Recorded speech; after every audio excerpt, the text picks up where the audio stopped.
Hello my dear students, welcome back to my channel DPSC diaries.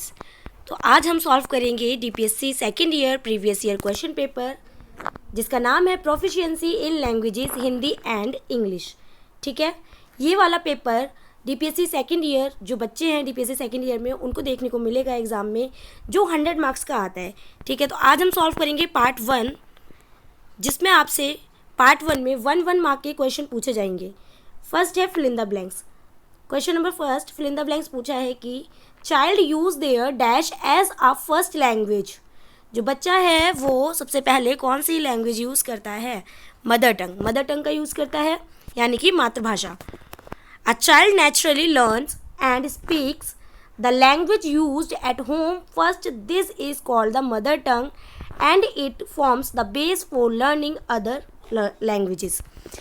एक बच्चा है जो नेचुरली लर्न करता है एंड स्पीक, ठीक है, जो लर्न करता है और बोलता है, उस भाषा को क्या कहते हैं? होम लैंग्वेज बोलते हैं। ठीक है, जो बच्चा घर से सीखता है उसको होम लैंग्वेज भी बोलते हैं और मदर टंग कहते हैं।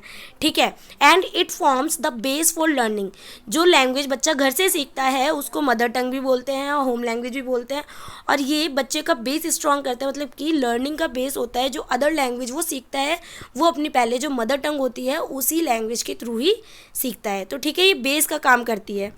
नेक्स्ट है question number second, number of dash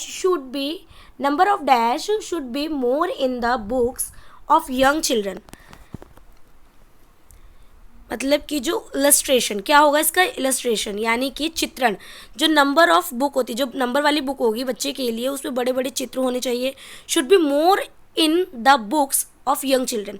जो छोटे बच्चे होते हैं उनकी बुक्स में ऐसी मतलब कि इलस्ट्रेशन टाइप की बुक होनी चाहिए, जिसमें बड़े बड़े चित्र हों, बच्चा देख के उस चीज़ को समझे, बच्चे क्रिएटिव बने और इमेजिन कर सके हर चीज़ को। ठीक है, young children understand better through pictures rather than text. Illustration make learning interesting, improve imagination and help in better understanding। जो छोटा बच्चा होता है वो बेटर किससे सीख सकता है? पिक्चर्स के थ्रू। ठीक है, ओनली टेक्स्ट मतलब कि सिर्फ लिखा हुआ है बच्चा उससे नहीं सीखेगा, क्योंकि जब वो जानता नहीं है तो वो सीखेगा भी नहीं। लेकिन जब बच्चा पिक्चर के थ्रू देखता है तो वो अपने आसपास की चीज़ों से रिलेट कर पाता है। ठीक है, इलस्ट्रेशन मेक लर्निंग इंटरेस्टिंग। जो इलस्ट्रेशन होते हैं, जो चित्र वगैरह होते हैं, ये सब क्या करते हैं? बच्चे को हेल्प करते हैं लर्निंग को इंटरेस्टिंग बनाने के लिए, इंप्रूव करते हैं बच्चे का इमेजिनेशन। ठीक है, and help in better understanding. बच्चे की अंडरस्टैंडिंग को डेवलप करते हैं, जिससे बच्चा क्या करे? बेटर अंडरस्टैंड कर सके, उसका कॉन्सेप्ट क्लियर होता है उससे। नेक्स्ट है चूज ट्रू फॉल्स। अब है ट्रू फॉल्स, इसमें भी 1 मार्क का ही है। ट्रू फॉल्स आएंगे, ऐसे 1 मार्क के पूछे जाएंगे। इसमें फिल इन द ब्लैंक्स पूछे जा सकते हैं 1 मार्क के, और कोई छोटा मोटा आंसर पूछा जा सकता है आपसे 1 मार्क में। Third question, students get bored when they are learning with music and rhythm in the classroom. जब बच्चे म्यूज़िक यानी कि राइम्स का यूज़ करते हैं, म्यूज़िक का यूज़ करते हैं, तो क्लासरूम में बोर होते हैं? जी नहीं, इसका फॉल्स होगा। ठीक है, फॉल्स क्यों होगा? क्योंकि music and rhythm make learning fun and engaging. It helps children stay interested and improves memory and participation. जो म्यूज़िक एंड रिदम होते हैं वो लर्निंग को फ़न वे से और एंगेजिंग बनाते हैं। बच्चा फ़न के थ्रू पढ़ता है, यानी कि बच्चे को इंटरेस्टिंग लगता है, मज़े आते हैं बच्चे को उस चीज़ को करने में, और खेल खेल में मज़े में बच्चा सीख जाता है। It helps children stay interested. ठीक है, बच्चे का इंटरेस्ट होता है उसमें और इम्प्रूव होती है उसकी मेमोरी एंड पार्टिसिपेशन। बच्चा पार्टिसिपेट करता है खुद से, बच्चा एंगेज होता है उसमें। ठीक है, नेक्स्ट है question number 4, practice session is an effective way to teach Hindi. जो प्रैक्टिस सेशन होता है, बच्चे को प्रैक्टिस कराना, जो प्रैक्टिस का सेशन होता है, उसमें बोला है कि इफेक्टिव वे होती है बच्चे को हिंदी पढ़ाने के लिए। True. Practice helps in improving language skills like reading, writing, speaking and understanding. Regular practice strengths learning. ठीक है, जो प्रैक्टिस करती है बच्चा, मतलब प्रैक्टिस करेगा किसी चीज़ की, तो बच्चे में क्या होगी कि इम्प्रूव होगा, लैंग्वेज स्किल्स डेवलप होगी, बच्चे की रीडिंग जो स्किल होगी वो डेवलप होगी, बच्चा लर्न करने में क्या होगा? कॉन्सेप्ट क्लियर होंगे, बच्चा लर्निंग अच्छी होगी उसकी। जब वो रीड करेगा तो उसके जब वर्ड्स वो क्लियर बोल पाएगा, तो उसकी राइटिंग और रीडिंग और स्पेलिंग, वोकैबलरी क्या होगी? कंस्ट्रक्ट होगी। स्पीकिंग, बच्चा बोलेगा अच्छे से। ठीक है, उसकी प्रोनाउंसिएशन भी क्या होगी, साफ होगी, जब बच्चा अच्छे से रीड करना सीखेगा, लिखना बोलना पढ़ना सीखेगा तो। एंड अंडरस्टैंडिंग, बच्चे की अंडरस्टैंडिंग क्लियर होगी। रेगुलर प्रैक्टिस स्ट्रेंथ्स लर्निंग, ठीक है, रेगुलर प्रैक्टिस करने से बच्चे में क्या होती है, लर्निंग की स्ट्रेंथ बढ़ती है। नेक्स्ट है play way method is not an effective way to teach children at the pre primary level. इसमें बोला है कि जो प्लेवे मेथड है वो एक इफ़ेक्टिव वे नहीं है बच्चे को पढ़ाने के लिए प्री प्राइमरी लेवल पे। ट्रू या फॉल्स? इसका फॉल्स होगा, क्योंकि प्लेवे मेथड तो सबसे बेस्ट होता है यंग चिल्ड्रन के लिए। प्लेवे मेथड तो बहुत बेस्ट होता है। Playway method is one of the best methods for young children. It makes learning enjoyable, natural and activity based. जो प्लेवे मेथड होता है वो बहुत ही ज़्यादा क्या होता है, बेस्ट होता है बच्चों के लिए।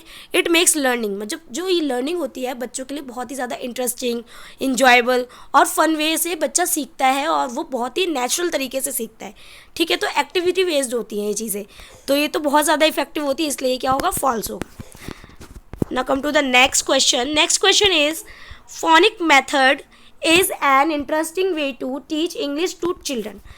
इसमें बोला है कि जो फोनिक्स होते हैं, जो फोनिक मेथड है वो एक इंटरेस्टिंग वे है बच्चों को पढ़ाने के लिए, इंग्लिश मतलब पढ़ाने के लिए, बच्चों को इंग्लिश लर्न कराने के लिए, सिखाने के लिए। क्या फोनिक मेथड सबसे बेस्ट है? येस, ट्रू, क्योंकि फोनिक्स के थ्रू बच्चे रिलेट कर पाते हैं ना। Phoenix helps children connect sounds with letters. It makes reading and pronunciation easier and more interesting. देखो फोनिक्स होते हैं, देखा है आपने, जो फोनिक्स होते हैं हम उसको रिलेट करवाते हैं बच्चों को अपने हिंदी के होते हैं शब्द, उनसे वर्णमाला से, हिंदी की वर्णमाला से हम क्या करते हैं, रिलेट करवाते हैं। ए आ बी बा सी का डी डा ऐसे कराते हैं ना। तो ये बच्चे को पढ़ने में शब्द को कनेक्ट कर करके रीडिंग करने में बहुत ही ज़्यादा ईजिली बच्चा क्या करता है, अच्छे तरीके से, ईजी तरीके से बच्चा क्या कर पाता है, रीड करने में उसे हेल्प मिलती है। फोनिक्स को रिलेट कर पाता है बच्चा, कनेक्ट कर पाता है साउंड्स को एक दूसरे लेटर से। It makes reading and pronunciation easier and more interesting. तो ये क्या करता है कि बच्चे की रीडिंग को ईजी करता है, और जो बच्चे की प्रोनाउंसिएशन होती है वो क्या होती है, बिल्कुल क्लियर होती है। बच्चा प्रोनाउंसिएशन, जैसे कोई होता है जो शाह को सा बोलता है, ठीक है, तो बच्चे में ये क्या होगी, प्रोनाउंसिएशन प्रॉब्लम होगी, बच्चा प्रोनाउंसिएशन नहीं कर पा रहा सही से। तो इसमें क्या होगा, आपको बच्चे को, मतलब बच्चे के क्या होंगे, वर्ड क्लियर होंगे, बच्चा प्रोनाउंसिएशन क्लियर से, बच्चे की जो बोलेगा ना वो शब्द वो क्लियर आएंगे बच्चे के, ठीक है। ईजियर एंड मोर इंटरेस्टिंग, क्या बनाएगा इसको, ईजी और मोर इंटरेस्टिंग होता है फिर ये। नेक्स्ट है strenuous return exercise should be adopted at the pre primary level. देखो इसका मतलब क्या है, जो ज़ोरदार यानी कि स्पीड में अच्छे से, बिल्कुल ही जो होते हैं ना कि अच्छे से लिखने वाले, जो बिल्कुल अति उत्साही या फिर दृढ़ जो होते हैं, ठीक है, लिखने में स्ट्रॉन्ग जो होते हैं, written exercise should be adopted at the pre primary level. जो छोटे बच्चे होते हैं क्या ये चीज़ अडॉप्ट कर लेते हैं अपने अंदर, वो लिखने में बिल्कुल दृढ़ हो जाते हैं? नहीं। तो इसका क्या होगा, फॉल्स, क्योंकि young children should not be given heavy written work. हम लोग जो छोटे बच्चे होते हैं, यंग चिल्ड्रन होते हैं, हम उनको नहीं दे सकते हैवी वर्क लिखने के लिए। Learning should be activity based, playful and stress free. जो यंग चिल्ड्रन होते हैं उनकी लर्निंग कैसे कराई जाती है, एक्टिविटी बेस्ड के थ्रू कराई जाती है, प्लेवे मेथड के थ्रू कराई जाती है, प्लेफुल होनी चाहिए, बच्चा खेल खेल में सीखता है, और बच्चे को कोई स्ट्रेस नहीं देना होता क्योंकि बच्चा बहुत छोटा होता है, ठीक है, स्ट्रेस फ्री लर्निंग होती है। नेक्स्ट है group conversation provide opportunities for children to learn new language. जो ग्रुप कॉन्वर्सेशन होती है वो प्रोवाइड कराती है नई अपॉर्चुनिटी बच्चों को लर्न करने के लिए, नई नई लैंग्वेजेस। ट्रू या फॉल्स? ट्रू होगा इसका, क्योंकि जब ग्रुप डिस्कशन होता है, ग्रुप कॉन्वर्सेशन होता है, वो एनकरेज करता है, encourage children to speak, listen and learn new words to improve, ठीक है। ग्रुप कॉन्वर्सेशन होता है वो एनकरेज करता है बच्चे को कि वो बोलने में क्या हो, इम्प्रूव हो बच्चा, ठीक है, लिसनिंग, स्पीकिंग, बच्चा अच्छे से लर्न करना सीखे, नए वर्ड सीखे, बच्चे के वोकैब क्लियर हो, बच्चे नए नए शब्दों को जोड़ना सीखे, नए नए शब्दों को सीखे समझे। It improves communication skills and confidence. ये जो कॉन्वर्सेशन होती है ये इम्प्रूव करती है बच्चे की कम्युनिकेशन स्किल को और बच्चे का कॉन्फिडेंस क्या करती है, बिल्ड करती है। आई होप आप सभी को ये पार्ट समझ में आया होगा कि 1 मार्क में आपसे true false, fill in the blanks और ऐसे टाइप के क्वेश्चन पूछे जाते हैं एग्जाम में। ठीक है, ये रिपीटेड क्वेश्चन है, ऐसे क्वेश्चन एग्जाम में पूछे जाते हैं, ऐसे ही क्वेश्चन एग्जाम में आएंगे। तो अगर किसी को भी कन्फ्यूजन हो तो आप प्री वाई क्यू सॉल्व करिए, आपको आइडिया हो जाएगा कि किस टाइप के क्वेश्चन एग्जाम में पूछे जा सकते हैं, क्या फॉर्मेट होता है। आपके लिए ये प्रीवियस ईयर क्वेश्चन पेपर जितने भी मैं सॉल्व करा रही हूँ बहुत ही ज़्यादा हेल्पफुल होंगे। ठीक है, अगर आपको ज़रा सी भी इनसे हेल्प मिलती है तो वीडियो को लाइक करें, चैनल को सब्सक्राइब करें, जितना हो सके उतना शेयर करें DPSC first year, DPSC second year students को, क्योंकि ये आप लोगों के लिए बहुत ही ज़्यादा हेल्पफुल है। ठीक है, वीडियो को लाइक करना ना भूलें। Thank you for listening. मिलते हैं नेक्स्ट क्लास में, पार्ट सेकंड सॉल्व करेंगे उसमें। ठीक है।